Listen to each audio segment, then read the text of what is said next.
NFL free agency started almost 2 weeks ago, and even though the Texans can still make some moves, I think they're done. And that's just me personally. I do hope they bring in Donald Penn, but honestly, I think if it were to happen, it would have already happened. So I think the Texans are done making moves in free agency. So far, they've brought in 5 players that weren't on the team last year. So they brought in 5 new players, and today I'm going to grade their free agency. Obviously, this grade could change if they go out and get some more players, but again, however, I don't see the Texans making any more moves in free agency.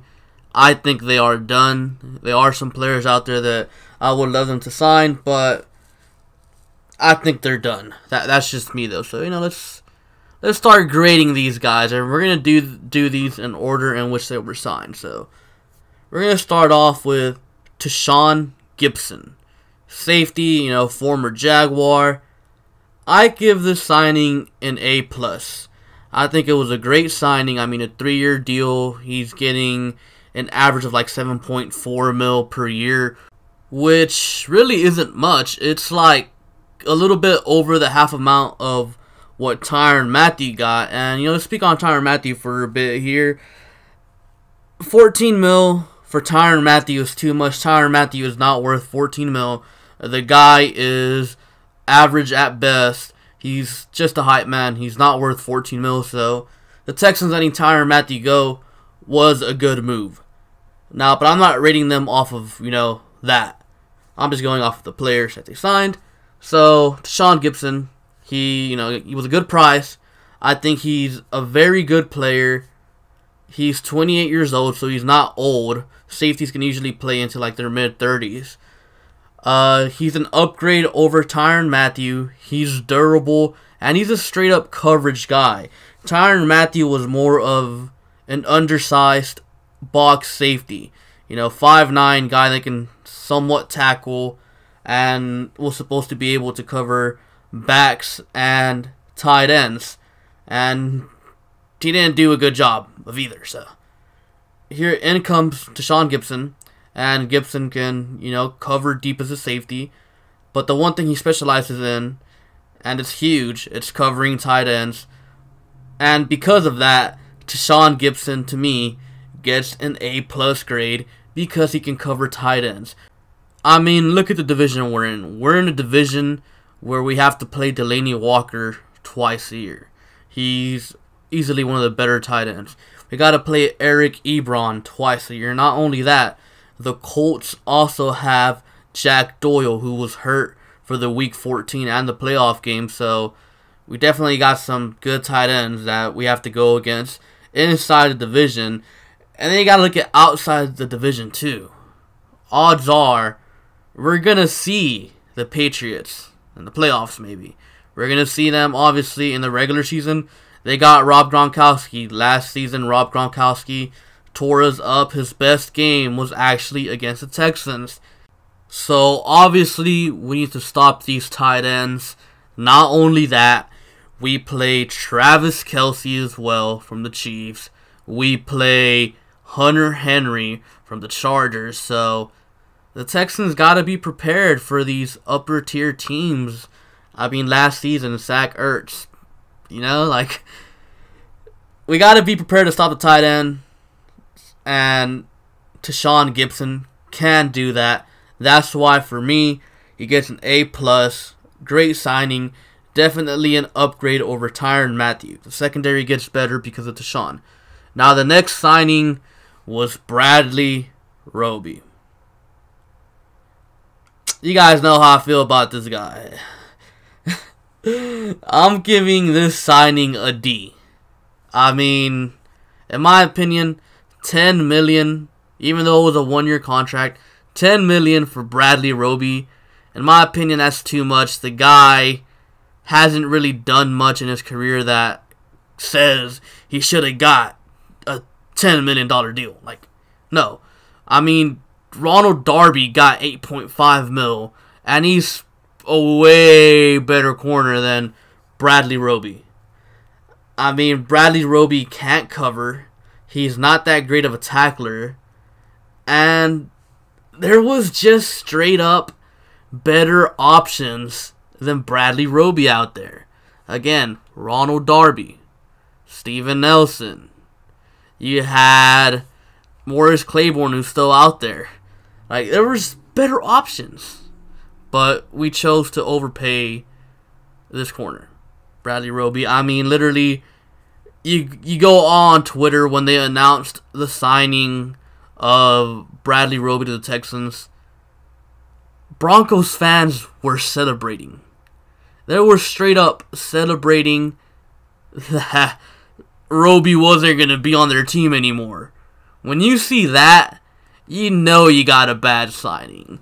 Now, the reason I'm giving this a D and not an F is straight up because it's a 1-year deal. He'll be gone next year after the Texans see how terrible he is. And the other reason is because corner was a need. So I guess technically they did address a need, even though it's not something that I would have done or something that I agree with or how I would have gone about it. You know, I think he's a terrible player. I think he's going to get exposed easily, and he'll probably get benched early on and never see the field again unless, you know, Lord forbid, some injuries happen. But I just think it was a bad signing. Now, the next signing, Brianne Body Calhoun. I'm giving this one a B+. And again, I am rating these players for what they are. So I am not going to be grading, you know, Brianne Body Calhoun as, you know, a number 1 corner. Because he is not a number 1 corner. He is being brought here for depth. And that's it. I mean, he's getting paid under $1 million. He's a solid player. He can play slot. He can play safety. And he's just all around great depth. I like the signing. I think he could see the field some, but he's not going to be a liability out there when he is on the field. You know? Now, next signing, we got Darren Fells, the tight end from Cleveland. I'm giving this one an A. Why? He can run block really well. He can pass block really well. He's a red zone target. He's like 6'7", 270 pounds. And what this means is Ryan Griffin is gone. You know, you guys know me. I hate Ryan Griffin. And I've seen a lot of people complain, why haven't the Texans cut Ryan Griffin already? The answer to that question is really simple. NFL teams need to have 90 players on their roster for, you know, when preseason starts. And then at the end of the preseason, they cut down the roster from 90 to 53. Ryan Griffin's getting paid like, I don't know, approximately $3 million. None of it's guaranteed. So there's really no point of him being cut right now. I mean, unless they were trying to make a huge move, which they're clearly not. Then there's really no point of cutting Ryan Griffin. Might as well keep him on the roster just in case, you know, Lord forbid, some injuries happen during training camp or preseason to one of the tight ends. You know, just keep him on the roster. But I guarantee you, once, you know, we get to the regular season, Ryan Griffin will not be on the 53-man roster. Darren Fells will take his spot because Ryan Griffin last season, he messed up so much in pass protection and in run blocking. Darren Fells will help out Deshaun Watson, and he will help out the run game. He will also, you know, help out as a red zone target, but I straight up see this guy pretty much as an extra blocker. And, you know, that's totally fine to me, because to me what it means is Jordan Thomas is finally going to get his time to shine out there. Instead of Jordan Thomas having to stay back and do all this blocking and, you know, being behind Ryan Griffin, Jordan Thomas will finally go out there and be utilized as a weapon for Deshaun Watson. And I'm pretty sure Jordan Akins will as well. Not as high on Akins as I am on Thomas, but I'm pretty sure they'll use them both. And this can only help us out in the red zone. You know, again, another red zone target, another blocking guy who can help out the Texans. Now, the last signing, I really don't know how I feel about it, honestly, and that's A.J. McCarron, quarterback. You guys know A.J. McCarron, you know, he played for Alabama, played for the Bengals, like his first 4 years of his career, like 3 years of his career. Then he got traded to Buffalo, and then he went to Oakland. And, I mean, he's younger than Brandon Weeden. He's 28. Obviously, backup quarterback is a position of need. But the reason I say I don't know how to feel about this is because he's only had like 4 starts. He won like 3-1 in those starts. He did look pretty decent in those starts, but again, that's a small sample size.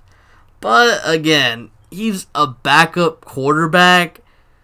He's not going to see the field next season.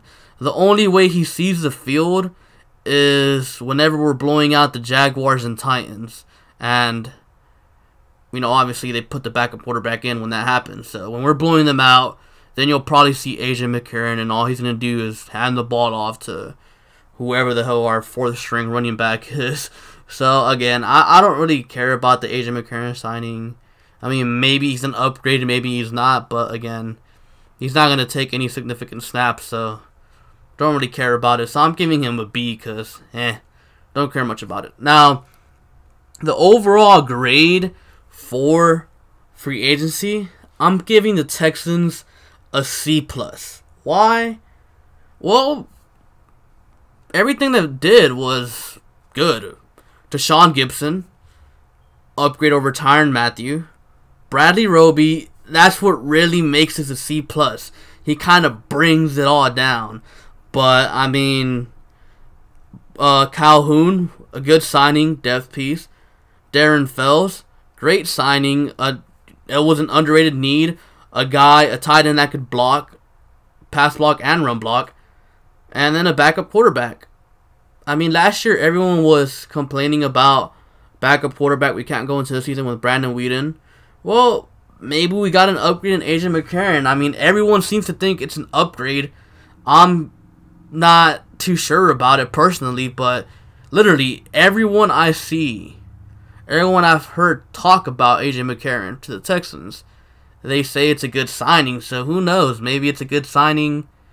I really don't know. I really couldn't care less. He's not, again, like I said, he's not going to see any playing time, so couldn't care less. But so far, I do think the Texans did, for the most part, a pretty good job with free agency. Again, I think them getting Donald Penn, would be great, or maybe other people like a TJ Yeldon. If they went and got Donald Penn, I'd bring up the grade to probably a B+ to an A-. Obviously, that Roby signing was terrible, so it's just gonna make it look worse than it really was. But obviously, you still got the draft after free agency, and so far I have been liking the moves that the Texans are making. Well, at least most of them. I mean, obviously, the Roby signing, yuck, don't like that one. And the one other move that I didn't like the Texans made, well, it wasn't a move, it was a lack of a move, and that's, not firing Mike Devlin. I think Mike Devlin should be gone, but it's whatever. For the most part, the Texans have been making the right move, so I'm pretty pleased. Hopefully they go and bring Donald Penn or, Ndamukong Suh or someone of that nature. That'd be pretty fun. So, yeah, that's pretty much all I have for you guys for today. That is my grade on free agency so far, a C+. Comment down below your own grade for free agency so far, and yeah, be sure to like and subscribe. Thank you for watching, and I'll catch you guys later. Peace.